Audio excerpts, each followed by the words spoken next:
Top quality और consistent performance के लिए सिर्फ सिल्वर पंप्स नाम याद रखना। तो एक साथ तीन फ्रंट पर इस वक्त लड़ाई लड़ता हुआ नजर आ रहा है इजराइल। संघर्ष जारी है, युद्ध जारी है। इजरायली हमले में गाजा में भी भारी तबाही हुई। इजरायली हमले में गाजा में देखिए 85 लोगों की मौत की खबर आ रही है। फिलिस्तीनी मीडिया के मुताबिक पिछले 24 घंटे में ही 85 लोगों की जान चली गई है गाजा में। 100 से ज्यादा लोग घायल हैं। हमले में गाजा में कई इमारतें तबाह हो गई, बर्बाद हो गई।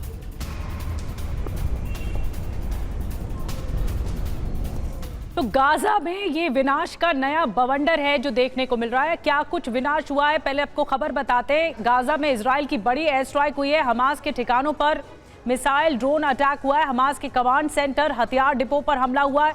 बंधकों की रिहाई के लिए बड़ा ऑपरेशन चलाया जा रहा है। बंधकों की रिहाई तक हमले का ऐलान किया गया है। बिल्कुल, और इसका मकसद क्या है आपको बताते हैं। गाजा पर पूरी तरह से कब्जा करने की प्लानिंग है। हमास को दोबारा मजबूत ना होने देना, बंधकों की रिहाई के लिए दबाव बढ़ाना, ये सारे मोटिव फिलहाल नजर आ रहे हैं। त्रिपाठी सर, किस तरह से आप देख रहे हैं इजराइल की इस प्लानिंग को, इस स्ट्रैटेजी को?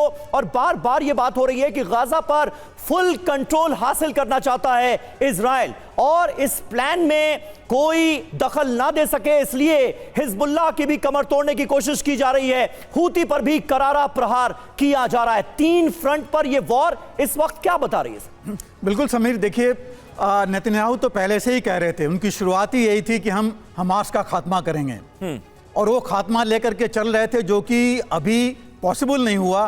हालांकि काफ़ी उन्होंने उनके जो पहली लीडरशिप थी, पहली लाइन की, उन्होंने ख़त्म कर दी थी। और जो सीज़ फायर हुआ था बीच में, नेतन्याहू का यही कहना था कि अगर सीज़ फायर ऐसे चलेगा तो उनका नुकसान होगा, क्योंकि ये रिग्रुप करेंगे अपने आप को। हमास इवन हिजबुल्लाह के साथ भी नवंबर में, आई थिंक 27 नवंबर 2024 को जो सीज़ फायर हुआ था, उस समय भी यही था कि ये दोनों अपने आप को रीग्रुप करेंगे। हमास तो चलिए नॉन स्टेट एक्टर हैं, लेकिन हिजबुल्लाह तो वो भी नॉन स्टेट एक्टर है, लेकिन उसकी तो प्रॉपर आर्मी थी 1 लाख के आसपास की। और हमास की देखिए, जो ही ये सीज फायर हुआ और जो इन्होंने वापस करने लगे इनके कुछ जिन सिविलियंस को जो इन्होंने प्रिजनर्स लिया था, जिस हालत में हमास ऊपर आई, उसके लड़ाके आए, हैंडओवर करते रहे, वो देख के लगता नहीं था कि वो जो उनकी कमर टूटी है।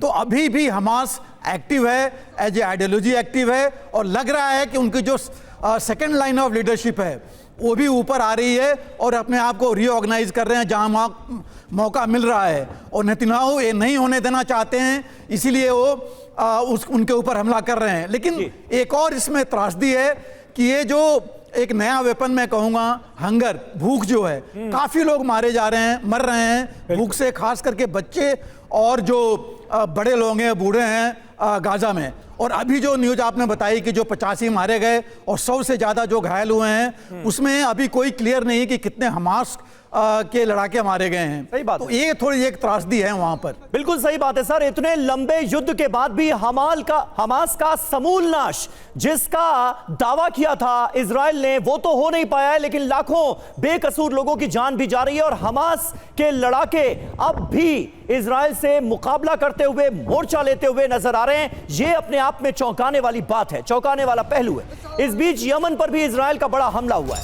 हूती के हथियार डिपो पर अटैक हुए। सना हवाई अड्डे के पास एक बड़ा धमाका हुआ।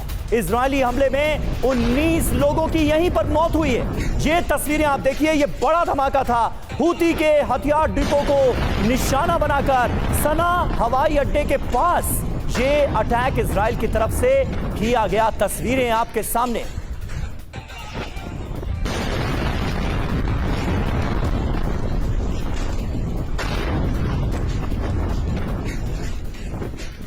और मनीष झा हमारे सहयोगी इस वक्त हमारे साथ मौजूद हैं। मनीष, इस वक्त हूती कितनी बड़ी चुनौती है इजराइल के लिए, क्योंकि एक साथ 3 मोर्चों पर इजराइल जाहिर है बिना अमेरिका की रजामंदी के तो जंग नहीं लड़ रहा है। हालांकि डोनाल्ड ट्रंप का कल एक और ही रुख हमने देखने को मिला था, जिसमें यह कहा जा रहा था कि वो चाहते हैं कि जल्द से जल्द अब यहां पर शांति हो और जंग रुक जाए।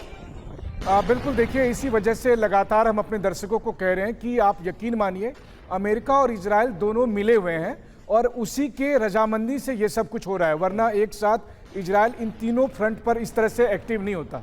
आप देखिए हूती ने जिस तरीके से अमेरिकन फोर्सेस पर अटैक किया, उनके 20 से अधिक HQ-9 उनके प्रेडेटर ड्रोन को ख़त्म किया, इसके अलावा जिस तरीके से मजबूर कर दिया कि उनके USS ट्रूमैन को वापस जाना पड़ा वहाँ से, इसके बाद अमेरिका ने इजराइल को अब हूती के पीछे लगा दिया है। वहीं दूसरी तरफ ये गेम कुछ मुझे बड़ा सा दिखता है। ये गेम दिख रहा है कि इससे पहले कि ईरान पर इजराइल का अटैक हो, उससे पहले इजराइल और अमेरिका ये इंश्योर करना चाहते हैं कि ईरान को उस वक्त कोई बैक सपोर्ट हमास से, हिजबुल्लाह से और हूती से ना मिले।